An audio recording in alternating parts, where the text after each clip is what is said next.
Hallelujah. আমি পড়ছি মথি 10:28। Hallelujah. আর যাহারা শরীর বধ করে কিন্তু আত্মা বধ করিতে পারে না, তাহাদিগকে ভয় করিও না, কিন্তু যিনি আত্মা ও শরীর উভয়ে নরকে বিনষ্ট করিতে পারেন, বরং তাহাকে ভয় করো। Hallelujah, hallelujah. এখানে প্রভু দেখো কত সুন্দর ভাবে বলছে, যারা শরীর বধ করতে পারে তাদেরকে ভয় করো না। শরীর কারা বধ করতে পারে না? মানুষ। শয়তানের শরীর আমাদের শরীরে ওইভাবে ডাইরেক্ট এসে দেখা চোখে আঘাত করতে পারে না, কিন্তু কোন মানুষ তার মাধ্যম থেকে শয়তান করতে পারে। কিন্তু কোন মানুষের মধ্যে আপনি তাকে দেখতে পাচ্ছেন কিন্তু শয়তানকে দেখতে পাচ্ছেন না। অতএব প্রভু বলছে, যারা তোমার শরীর বধ করতে পারে তাকে ভয় করো না। কাকে ভয় করো? ঈশ্বরকে, যিনি শরীর ও আত্মাকে দুটোই বিনষ্ট করতে পারেন। এবার অনেকের ক্ষেত্রে কি হয়, অনেকের জীবনের ক্ষেত্রে তারা চলতে থাকে, তাদের মধ্যে একটা ভয় কাজ করে। কি ভয়? মৃত্যুর ত্রাস। কেমন ত্রাসটা কিভাবে কাজ করে? কারণ এইগুলোর উপলব্ধি আমার নিজের আছে, কারণ এর থেকে আমি বেরিয়েছি, ঈশ্বর বের করেছে এগুলো। অর্থাৎ স্পিরিট, আত্মা, মানসিক চিন্তার আত্মা। কি আপনার কোথাও ব্যথা হচ্ছে, কোথাও সমস্যা হচ্ছে, তখন আপনার মধ্যে একটা মৃত্যুর ভয় কাজ করে, যে আমি মরে যাব, কি হবে? কারোর মধ্যে হয় কিনা বাস্তবিক? হাত তুলে বলেন। মৃত্যুর ত্রাস, এটা হচ্ছে স্পিরিট, এটা হচ্ছে আত্মা। সে আপনার মধ্যে ভয় উৎপন্ন করে। আপনার সমস্যা হয়েছে, শরীরে সমস্যা হচ্ছে, ব্যথা হচ্ছে, যন্ত্রণা হচ্ছে, আপনি কারণ একজনের শরীরের কষ্ট সে নিজে, যার শরীরের সেটাই সে নিজেই অনুভব করতে পারে, তার বাইরের লোক সেই ততটা অনুভব করতে পারে না। সে আমাদেরকে, বাইরের লোক কি করতে পারে? তার যতটা সাধ্য সে আমাদেরকে সাহায্য করতে পারে, ডাক্তারের কাছে নিয়ে যাওয়া কিংবা গাছগাছালির ওষুধ খাওয়ানো। কিন্তু ব্যথাটা সেই ব্যক্তি যার শরীরে হয়েছে সে একাই অনুভব করে, সেই বোঝে যে আমার কতটা কষ্ট, যন্ত্রণা। তাই এখানে বলছে যে যাহা শরীর বধ করে তাহাকে ভয় করো না। তোমরা তাহাকে ভয় করো না, কিন্তু যে শরীরটা আর আত্মাটা একেবারে বিনষ্ট করতে পারে তাহাকে। আজকে যখন আমরা জীবন্ত ঈশ্বর প্রভুকে জানি, তখন শয়তানের কোনো অধিকার থাকে না আমাদের উপরে কর্তৃত্ব করার। জগতের মানুষের উপরে কর্তৃত্ব করার অধিকার থাকে, কিন্তু যারা প্রভুতে ধার্মিক গণিত হয়েছে তাদের উপরে শয়তানের অধিকার থাকে না। আমরা বাইবেলে বারবার দেখি, প্রভু যিশু তার বহুমূল্য রক্ত দ্বারা আমাদেরকে ক্রয় করে নিয়েছেন। ক্রয় করে নেওয়া মানে কি? কিনে নিয়েছেন, তার রক্ত দিয়ে কিনে নিয়েছেন। তা যে আমাকে কিনে নিয়েছেন তার অধিকার আছে, কিন্তু যে কেনেনি তার অধিকার আছে আমার উপরে? আমরা বাইবেলে পুরাতন নিয়মে দেখি, যখন যোসেফকে বিক্রি করা হলো, তাতে তার যখন বিক্রি করা হলো তার উপরে কার অধিকার ছিল? পতিফার, তাকে যে কিনেছিল তার মালিকের অধিকার ছিল, তাকে মারার, কাটার সমস্ত কিছু অধিকার তার ছিল। তার ব্যক্তি রেখে আর কাউকে কিন্তু পতিফার অধিকার দেয়নি যে তোমরা ওকে মারধর করো, কারণ সে কিনে নিয়েছিল। আজকে আমাদেরও প্রভু যিশু কিনে নিয়েছে, কোন শয়তানের অধিকার নেই আমাদের উপরে আক্রমণ করবে। আমরা যদি একটু ছিটা পুরাতন নিয়মে ইয়োব পুস্তকে দেখি, যে শয়তান ইয়োবের কাছে এসে ঈশ্বর সদাপ্রভু থেকে পারমিশন নিয়ে, তাই তো? কেন পারমিশন নিয়েছে? ডাইরেক্ট কেন আসলো না? ঈশ্বরের সন্তান যদি তার পারমিশন না নিয়ে আসে, তখন শয়তানকে ধরে ঈশ্বর আঠাকুণ্ডে ঢেলে দেবে, জ্বলন্ত অগ্নিতে ঢেলে দেবে। আজকে বিশ্বাসীরা কোন দিকে ভীত হয়ে রয়েছে? তারা যা কিছু হচ্ছে শয়তান করছে, যা কিছু হচ্ছে শয়তান আমাকে এই দিয়েছে, যা কিছু হচ্ছে শয়তান এই দিয়েছে। এটা একটা শরীর,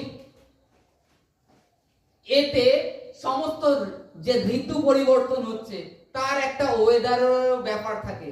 সেটা আমাদের শরীরে ঝম করে আসলে শুট করে না, একটা সমস্যা আসতে পারে, কিন্তু শয়তান নিয়ে আসেনি, এটা ওয়েদারের কারণের জন্য। পৃথিবীর যে নেচার, সেই নেচারের আবহাওয়ার থেকে এসছে, কিন্তু শয়তান আনে না। বাইবেলে দ্বিতীয় বিবরণ 28:14 অধ্যায়ে লেখা রয়েছে, যদি তোমরা ঈশ্বর সদাপ্রভুর সমস্ত আজ্ঞা পালন করো, ঈশ্বর সদাপ্রভু তোমাদের থেকে সমস্ত মিশ্রীয় ব্যাধি দূরে রাখবেন। মিশ্রীয় ব্যাধিটার মানে কি? সমস্ত রকম রোগ।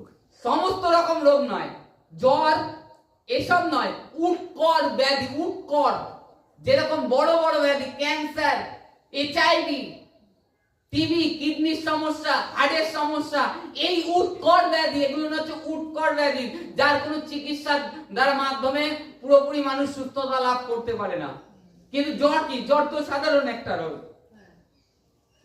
উৎকট রোগ, যা তোমরা জানো না, এই রোগ যা কোনোদিন শোনোনি, এই সমস্ত রোগ ঈশ্বর তোমাদের থেকে দূর রাখবেন। এই কারণে প্রভু এখানে বলছে, যাহারা শরীর বধ করে তাদেরকে ভয় করো না, যে শরীর ও আত্মা দুটোকে বিনষ্ট করেন তাহাকেই ভয় করো। তাহলে আমাদেরকে কাকে ভয় করতে হবে? ঈশ্বর সদাপ্রভুকে, যে তিনিই পারেন আমার এই শরীরটাকে আর আমার এই আত্মাটাকে একেবারে নাশ করতে, একেবারে নাশ করতে। আজকে ঈশ্বরের ইচ্ছা, হয়তো আপনার শরীরে, আমার শরীরে কষ্ট আছে, সমস্যা আছে, কষ্ট আছে, সমস্যা আছে, কিন্তু ঈশ্বর জানেন যে আমি কতটা সইতে পারবো, আমি কতটা সইতে পারবো। আর আমার সহার বাইরে, সহ্য করার বাইরে ঈশ্বর আমার শরীরে সেই ব্যথা যন্ত্রণাটাকে আর দেবেন না। তার আগে তিনি আমাকে সুস্থ করে দেবেন। ঈশ্বর জানে যে এ কতটা সহ্য করতে পারবে, কারণ ঈশ্বর তিনি আমার মায়ের গর্ভ থেকে আমাকে এই অবধি নিয়ে আসছেন, আর আমাকে বৃদ্ধ বয়স অবধি ঈশ্বর সদাপ্রভুই নিয়ে যাবেন, আর তিনি আমাকে ধরে চালাবেন। তা আমি কাকে ভয় করবো? কোন মানুষকে না। আজকে অনেকে চিন্তা করছে যে সামনে 25 ডিসেম্বর বাপ্তিস্ম নেব কিনা, রক্ত মাংসের সাথে পরামর্শ করছে, আমার কি বাপ্তিস্ম নেওয়া ঠিক হবে? তোমার রক্ত মাংস তোমাকে অনন্ত জীবনে নিতে পারে না, কিংবা অনন্ত জীবনে তোমাকে পৌঁছাতে পারে না। তোমাকে শারীরিক জীবনে প্রথমে কয়দিন ভালোবাসবে, পরে সেই যে ব্যক্তি তোমাকে, তোমার বিরুদ্ধে এসে তোমার পক্ষ হয়ে কথা বলেছে, সেই আবার তোমার বিরুদ্ধে কথা বলবে। তাই যিশায় বলতে প্রভু বলছেন, তোমাকে সকলে ভুলে যাবে কিন্তু আমি তোমাকে ভুলবো না। তাহলে আমাদেরকে কাকে ভয় করা উচিত? সেই ঈশ্বরকে, যিনি আমাদের মাতার গর্ভের থেকে এই অবধি বহন করে নিয়ে এসেছেন, আর আমাদের বৃদ্ধ বয়স অবধি নিয়ে যাবেন, তিনি ছাড়বেন না। তাকে ভয় করতে হবে। আর আমরা ভয় করছি রক্ত মাংস, এ কি বলবে, ও কি বলবে, এ আমাকে মারবে, এ বাড়ির থেকে তাড়িয়ে দেবে, এই মন্দ বিচার। কারণ তোমাদের মধ্যে মন্দ বিচার কেন আসছে জানো? কারণ তোমরা না জানো শাস্ত্র ঈশ্বরের, আর না জানো ঈশ্বরের পরাক্রম, যে কিভাবে ঈশ্বর কাজ করেন, কিভাবে ঈশ্বর কাজ করেন। তোমরা ঈশ্বরের শাস্ত্র জানো, তোমাদের সমস্ত চিন্তার ভার সদাপ্রভুতে অর্পণ করো, তবে দেখবে ঈশ্বরীয় শান্তি তোমার হৃদয়ে আসবে। আর দ্বিতীয়ত, তোমার যে সমস্যাগুলো, যে সমস্ত বিপত্তির কারণে তুমি আটকে ছিলে, সেই সমস্ত একেবারে ক্লিয়ার হয়ে যাচ্ছে, রাস্তা পরিষ্কার হয়ে যাচ্ছে।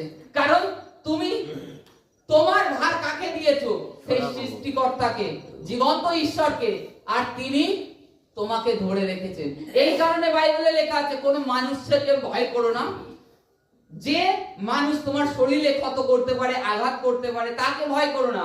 কিন্তু যে শরীরটা আত্মাটা দুটোই একসঙ্গে নরকে নিক্ষেপ করতে পারে, তাকেই ভয় করো। অতএব কাকে? ঈশ্বরকে ভয় করো। তবেই যদি আমরা ঈশ্বরকে ভয় করি, তার পথে চলি, তবেই আমরা সেই অনন্ত রাজ্যে পৌঁছে যাব। আর মানুষকে ভয় করে যদি আমরা প্রভুর প্রার্থনা করা ছেড়ে দিই, প্রভুর প্রার্থনা করা বন্ধ করে দিই, তাহলে আমরা অনন্ত রাজ্যের অধিকারী হব না, অনন্ত অগ্নির অধিকারী হব। তা আমাদেরকে বিচার করতে হবে, নিজেদেরকে ভাবতে হবে, নিজেদেরকে, যে আমাকে কে অনন্ত জীবনে নিয়ে যাচ্ছে। আমরা একটা কথা শুনেছি ছোটবেলার থেকে, আমাদের ঠাকুমা বাবার কাছ থেকে, যে সৎসঙ্গে স্বর্গবাস, অসৎসঙ্গে নরকবাস। তা আমাদেরকে সেটা বিবেচনা করতে হবে। জগতে আপনি পিকনিক করবে, পার্টি করবে, আপনার অসুবিধা নেই, যেই শুনবে আপনি প্রভুর প্রার্থনায় আসছেন তখন অসুবিধা, তখন আপনার বিরোধ করবে, তখন আপনাকে ভয় দেখাবে। এই কারণে বাইবেলে এই বাক্য যে জগতে অনেকে তোমাকে বিরোধ করবে, হয়তো তোমরা সুসমাচার করতে গেলে তোমাকে মারবে, কিন্তু তোমরা তাতে ভীত হয়েও না, তাতে ভীত হয়েও না।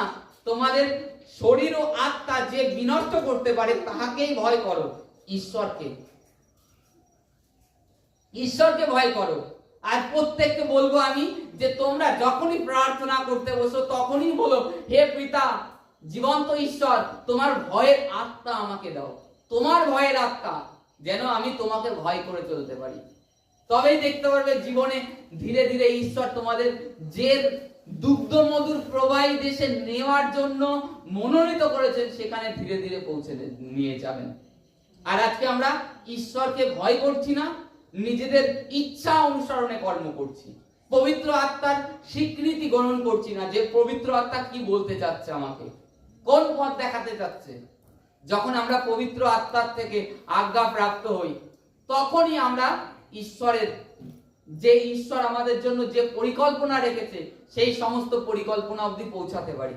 দাউদের বিষয় দেখি, দাউদের স্ত্রী কে নিয়ে যায়, স্ত্রী আরো যে সকল তার সাথে যোদ্ধারা ছিল তাদের সমস্ত স্ত্রী বালক বালিকাকে ধরে নিয়ে যায়। তখন দাউদ রাজা সঙ্গে সঙ্গে এসে দেখে যে তার স্ত্রী কিংবা আর যে যারা রয়েছে তার সঙ্গে তাদের 600 সৈন্য ছিল, তাদের স্ত্রী পুত্র গরু বাছুর সব নিয়েছে, আমালেকেরা নিয়ে চলে গেছে। তখন দাউদ ঝম করে এসে কিন্তু ঘোড়া নিয়ে বেরিয়ে যায়নি, তাদের পিছনে তাড়া করেনি। সে কি করেছে, আগে পবিত্র আত্মা জীবন্ত ঈশ্বরের কাছে গিয়েছে, হাঁটু গেড়েছে যে প্রভু আমি আমালেকেদের পিছনে যাব কি না, আমি কি গেলে ওদেরকে ফিরিয়ে আনতে পারবো?